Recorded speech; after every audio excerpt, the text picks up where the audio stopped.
내가 잘났다고 생각하는 사람들은 여기서 실패합니다. 안녕하십니까, 반갑습니다. 증시각도기 곽상준입니다. 이 강의를 들으신 분들은 성공할 확률이 굉장히 높아지신 거예요. 여러분이 투자하신 시간과 가치가 여러분에게 실질적인 노후를 보장하는 수단으로 돌아올 것이라고 저는 믿습니다. 이거 우리끼리 비밀입니다. 이거 딴 데 가서 말씀하지 마세요. 이런 강의하는 사람 거기 아마 제 생각에는 없을 것 같아요. 이건 실전을 해본 사람만 아는 얘기예요. 안녕하십니까, 증시각도기 TV 시청자 여러분. 오늘도 여러분들과 함께 즐거운 투자 인사이트로 함께합니다. 아마 투자와 자동차의 콜라보가 된 거의 유일한 코너가 아닌가 싶습니다. 우리 김필수 교수님과 증시각도기의 만남으로 하는 자동차 특집 시간이 돌아왔습니다. 오늘 김필수 교수님 모시도록 하겠습니다. 선생님, 어서 오십시오. 네, 안녕하세요. 네, 안녕하십니까. 네. 자, 오늘은 또 미래에 대한 이야기를 한번 할 건데 이게 미래가 아니더라고요. 그렇죠. 굉장히 미래라고 생각했는데 바로 로보택시. 맞습니다. 로보택시 그냥 만든다고 하면 그럼 뭐 언제 만들겠어? 뭐 한 10년 뒤에 만들겠어? 이랬는데 정말 황당하게도 리프트, 우버와 현대차가 공급 계약을 했어요. 네. 이 말이 돼? 이런 생각이 들었는데. 이제 고민이 많은 겁니다. 물론 이제 미래 먹거리 중에서 굉장히 중요한 부분들이 이제 어떻게 보면 자율주행 택시라고 볼 수가 있거든요. 로보택시 하게 되면은 그렇죠. 자율주행 택시죠. 자율주행 택시를 얘기를 하는 겁니다. 근데 이제 지금 자율주행이 가장 수면 위로 많이 올라온 것들 모델 중에 테슬라의 오토파일럿을 얘기를 많이 해주고 있는데 네, 가장 앞선 모델이죠. 근데 예. 앞선 모델이라 하더라도 앨런 머스크는 레벨 4 이렇게 얘기를 하고 있지만은 사실 말도 안 되는 거고 저는 레벨 2.5, 3까지도 안 왔다고 보고 있어요. 네. 왜냐면은 이 정도에서 지금 사고도 많이 생기고 있고 사망 사고도 계속 보고되고 있지 않습니까? 네. 그래서 실제로 로봇 택시 하게 되면 완벽하게 해줘야 되는데 지금 가장 대표적인 모델이 지금 미국의 아리조나 피닉스에서 운영하고 있는 모델이 가장 이제 앞서 있다 이렇게 얘기도 하고 있는데 근데 그것도 타는 손님들이 등록된 사람에 한해서만 일부 나이 드신 연장자들. 예, 그렇죠. 네. 그리고 이제 등록해서 어떤 이용하는데 어떤 여러 시스템이 제한이 있는 거죠. 그러니까 사실 지금 얘기하는 로보택시가 완벽하게 길거리에서 사고 없이 안전하게 목적지까지 이동시켜 준다는 것은 기술적인 한계점이 굉장히 커요. 네. 그러니까 다시 말하면은 지금 현재 자율주행 기술이 물론 적용되는 게 굉장히 많습니다. 방법도 틀리고 특히 테슬라 오토파일럿 같은 경우에는 6, 7개의 카메라를 기반으로 해서 보통 해주고 있거든요. 근데 이번에 라이다를 처음으로 하는 게 이제 해외 토픽에 나왔었죠. 라이다 센서 쓰는 게. 그래서 앨런 머스크가 라이다 절대로 안 쓴다고 얘기했던 게 벌써 한 8년, 9년 됐죠. 네, 근데 라이다를 또 그쪽 바들은 뭐라고 네. 하냐면 예전에도 라이다 시험 테스트 삼아서 쓰기만 했고 실제로는 안 달았다. 이번에도 마찬가지 아니겠느냐. 근데 이 라이다 센서의 완성도가 좋아지고 가장 중요한 것이 경제성 있게 가격이 많이 낮아졌다. 네, 가격 많이 낮아졌죠. 문제는 그 당시만 하더라도 사실 적용하기 어려울 정도로 워낙 고가였었거든요. 그렇죠. 차 한 대 가격이 넘었으니까. 맞습니다. 예. 근데 이제 이번에 루시드 에어도 올해 후반부터 차를 공급해 주지 않습니까? 근데 루시드에는 아시겠지만 라이다 센서 핵심 센서가 하나 들어갑니다. 예. 그러니까 기반이 모델 S를 흉내내는 게 루시드 에어인데 그 모델은 이 라이다 센서 기반으로 움직이거든요. 그러니까 아마 그런 것들이 수면 위로 오게 되면 굉장히 냉정하게 평가가 될 것으로 좀 보고 있어요. 예. 근데 이제 중요한 것이 지금 라이다 센서를 쓴다 하더라도 실질적으로 완성도 자체가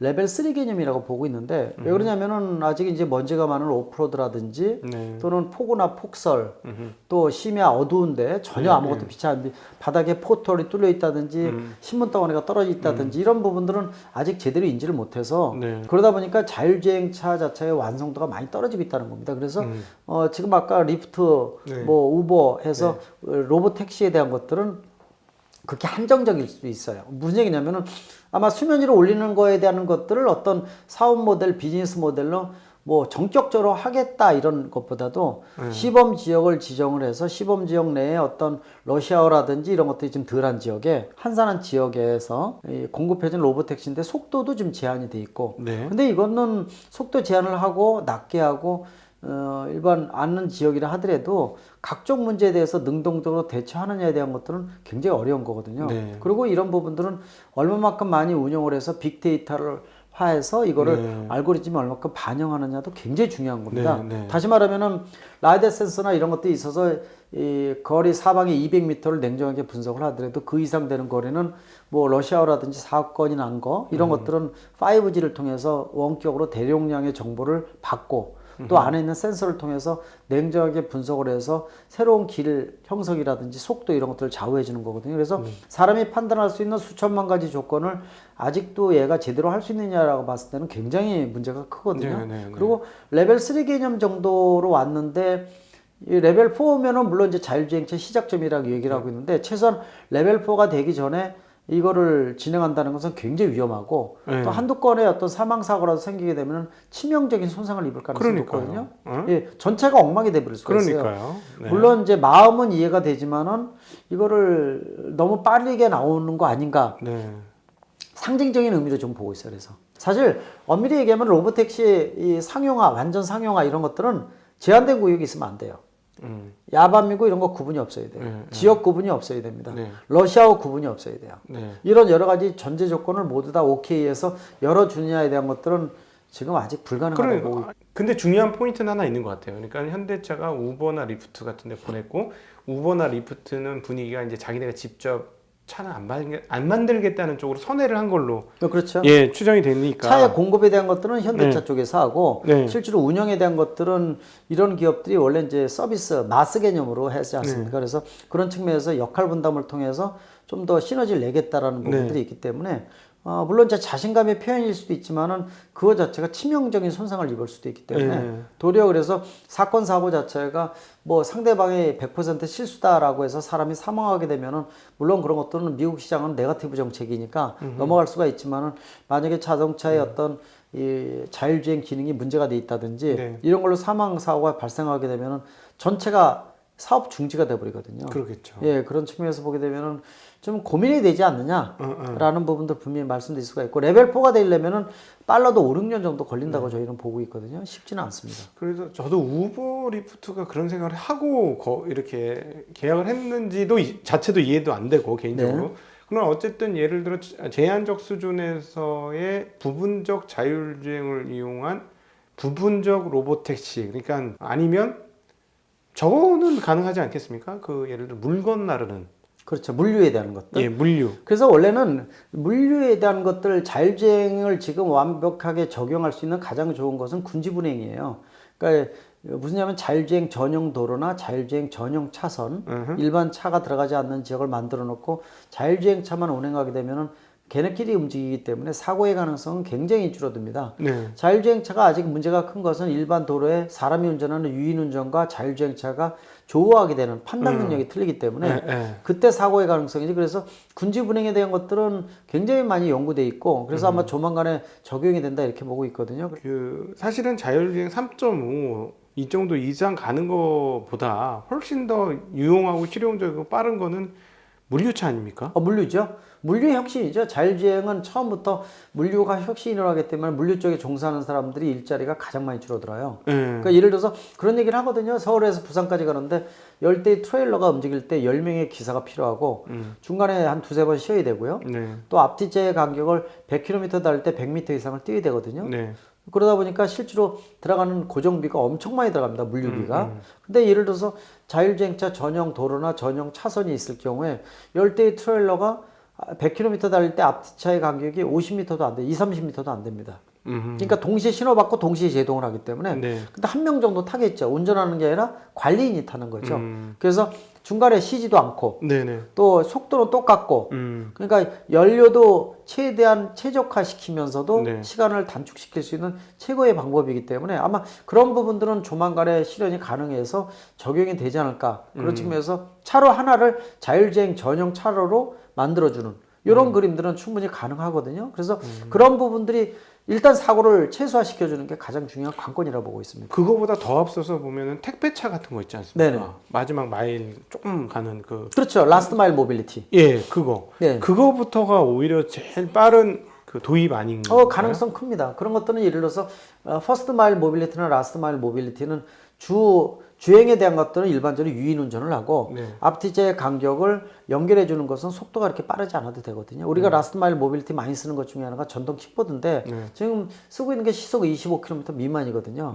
그 짧은 거리에서는 걷기 애매모호하고 또 일반 큰 거 타고 가기에는 너무 좀 짧고 그래서 그런 부분 측면에서는 라스트 마일 모빌리티 같은 초소형차 같은 초소형 물류 시스템 있죠. 이런 네. 것들은 자율주행 적용을 했을 때는 속도도 그렇게 빠르지 않으면서 네. 빠르지 않다는 것은 사고의 가능성을 굉장히 최소화시키면서 목적지까지 안전하게 갈 수 있는 시스템이거든요. 네네. 또 일반 큰 길거리에 다니는 러시아어나 이런 개념과 좀 틀려요. 네. 그러니까 아마 그런 부분들은 도리어 적용했을 때 훨씬 더 성공 가능성이 높다고 볼 수가 있으니까 아마 그런 것들을 입증을 통해서 나온다면 모르는데 네. 지금 이거 로보택시가 어디 구역에 어떤 속도로 어떤 조건으로 운행되는 것들을 유심히 한번 볼 필요가 있어서 지금 단계에서는 아직도 상징적인 의미다. 네. 예, 미래에 대한 가능성, 지향성을 보고해 주는 거지 네. 이걸로 인해서 사고가 생겼을 때는 더 치명적인 부분이 생길 가능성이 있다고 볼 수가 있습니다. 근데 의외로 시중에서 이거에 대한 기대가 높아서 그런지 뭐 고속도로 자율주행은 뭐 23년이나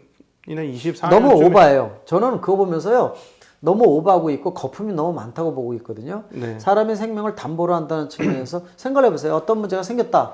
이게 해킹을 통해서 사고가 났든지 간에 네. 내부적으로 문제가 생겨서 자율주행차의 시스템에 문제가 있어서 사고가 나서 몇 명이 사망했다 그러면은 전 세계 1억 대 같은 시스템이 들어간 자율주행차가 정지되는 겁니다. 원인이 밝혀지기 전까지. 그래서 지금 나오는 거는 레벨 3 정도도 아직 안 돼 있기 때문에 레벨 4가 되려면 시간도 많이 걸리고 실질적으로 어떤 사고에 대한 것들이 완벽하게 정리가 되지 않는다면 쉽지 않다고 볼 수가 있거든요. 네. 그런 측면에서 보면 아직 좀 멀었다고 보고 있고 너무 이제 오버한다는 거품이 너무 많다 이런 느낌이 많이 듭니다. 네, 그러면은 고속도로 정도에서만 제한적으로 자율주행차가 돌아다닐 수 있다 하는 그 시점까지는 대략 얼마나 정도는 기다려야 될까요? 지금 한 6년, 7년 정도를 보고 있어요. 6년, 빨라도. 왜냐면은, 공학자들이나 아니면은 CEO들 같은 경우는 너무 이제 거품이 많거든요. 네. 욕심만 많은 거죠. 네. 목표 의식만 크다. 뭐 그래서 앨런 머스크 같은 경우에도 뭐 거품이 너무 많다 그러지만은 5년 이내에 내재화시키겠다부터 시작해서 레벨 4는 지금 벌써 왔다. 말도 안 되는 논리거든요. 그거는요. 이미 사고도 나고 있고 많이 죽고 있고 그런 측면에서 보면은 아마 6, 7년 정도니까 앞으로 2025년부터 2030년대 사이 네. 그 정도의 레벨 4 정도가 나올 것으로 예상을 하고 레벨 5는 뭐 꿈이니까 네. 일단 놔두는 거고요. 완벽한 거니까 이거는요. 네, 네. 레벨 4부터 자동차에 대한 보험도 차에다가 책임을 물을 수가 있고 각종 제도나 법적인 게 안정화되면서 법적 인격체 중심으로 바뀌는 것이 바로 레벨 4 단계이기 때문에 아직 법적 제도적으로 준비도 안 돼 있고 그리고 기술적인 것도 한계가 굉장히 커요. 아까 말씀드린 제한적인 악조건에서는 악천후 속에서는 아예 판단 능력이 안 되기 때문에 그래서 제가 보기엔 그런 것까지 능동적으로 대처 안 하면 레벨 4가 아니죠. 의미가 없습니다. 네. 네. 오늘 제가 대담에서 목적했던 소개 목적을 달성했습니다. 아, 그러세요? 왜냐하면은 제가 이렇게 질문을 드렸을 때 이 질문의 토대가 되었던 게 애널리스트들의 보고서를 근거로 여쭤본 거예요. 저는 보고 나서 너무 황당한 거예요. 이게 말도 안 되는 소리를 하네? 네. 라고 하면서 예를 들어 지금 방금 말씀드렸던 고속도로의 자율주행 관련차가 뭐 그게 레벨 3.5인지 4.0인지 아니면 3.0인지는 알 수 없으나 그걸 다니게 한다는 게 23년, 24년 얘기를 하고 있는 거예요. 네. 예. 너무 장밋빛인 거죠. 그럼요. 미국같이 네거티브 정책인데도 사고 많이 생기는데 우리나라 같은 데는요. 네. 이런 적은 엄두도 못 내는 이유가요. 대한민국 사고하면 3명 죽죠. 네가 책임질래요. 그리고 한번 이런 게 해서 공포감을 조성하기 때문에 네. 굉장히 보수적이라는 겁니다. 맞아요. 저희 금융도 한 번 사고 나면은 서류가 한 장씩 많아지거든요. 그래서 그러니까요. 이제 서류 쓸 게 엄청 많아요. 그렇죠. 지금. 그래서 네. 측면에서 보면은 지금 나오는 보고서들 저 관악 보면요. 거품이 너무 많고 이런 핑크빛이 세상에 없는 거야. 네. 아마 사람이 죽어도 핑크빛을 계속 내밀 거예요. 제가 보기에. 굉장히 걱정이 되는 거죠. 그래서 네. 그런 부분들을 냉정하게 보셔야 될 것 같아요. 네. 그래서 네. 로보택시에 대한 것들은 그냥 핑크빛으로 주는구나. 네. 네, 기대감을 네. 향상시킨다. 이 정도로 판단하시면 좋을 것 같아요. 네. 자, 그러면 이렇게 정리를 해보면 좋겠습니다. 자, 우리 김필수 교수님과 증시각도기가 함께 하면서 기가 막힌 지금 콜라보의 상승 효과, 시너지가 나오고 있는데요. 저는 이렇게 정리할 수 있을 것 같습니다. 교수님 말씀에 근거해서, 실질적으로 자율주행이 어느 정도 수준, 여기서 말하는 자율주행은 뭐 3.5 정도 이상 또는 3.0까지도 쳐줘서, 진보된 3.0, 3.5, 4.0 근처, 이것이 당장 2025년 안에 생겨가지고 고속도로 가고 이러는 거는 너무 장밋빛이다 라고 정리를 해볼 수 있을 것 같고, 그렇다면 투자에서는 이렇게 쓰시면 되겠죠. 투자에서는 만약에 자동차가 좋아서 야 미래의 꿈을 꿔 그래서 잘 돼 주가도 좋아 그런데 이런 보고서 즉 2023년 2024년에는 자율주행차가 돌아다닐 것이며 로봇택시가 이제 상용화될 것이며 이런 얘기가 나오면 뭐다?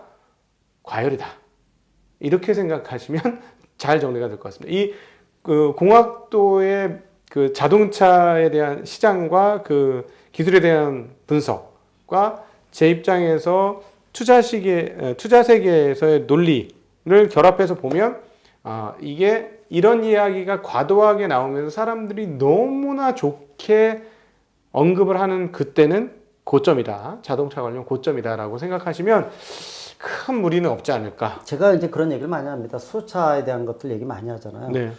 정부 정책 자문해주면서 우리나라는 거품이 너무 많다 이런 말씀 드리거든요. 네. 그러다 보니까 수소차에 대해서 수소 경제가 지금 내일 오는 걸로 생각을 하는 거예요. 그래서 투자를 저한테도 개인적으로 연락 오는 분들도 있어요. 아는 분을 통해서. 수소 탱크 쪽인데 나 50억 붙는데 이거 괜찮느냐. 그래서 그 돈 있으면 나한테 투자하세요. 내가 불러드릴게 이러거든요. 제가 그러거든요. 그러니까 이제 뭐냐면은 자율주행차에 대한 것들도 굉장히 냉정하실 필요가 있어요. 그래서 제가 그렇죠. 이런 거 얘기 나올 때요. 그런 거 잘 보셔야 돼요. 아니면 말고 이게 많아요. 아니면 말고가 아니죠. 네. 이걸 보고 투자하는 분들 같은 데는 생명이 왔다 갔다 할 정도로 굉장히 중요한 비용 아닙니까? 그런 그렇죠. 측면에서 이거 냉정하게 평가하시고 그리고 한 가지 항상 말씀드리는 게 이거 보시면서 혹시 제 유튜브 김필수 자동차 연구소도 있으니까 예, 네. 김필수 교수님의 김필수 자동차 연구소에 가면 네. 하나하나 자세하게 있습니다. 딴 건 몰라도요. 네. 구독은 꼭 눌러주십시오. 네. 네. 네.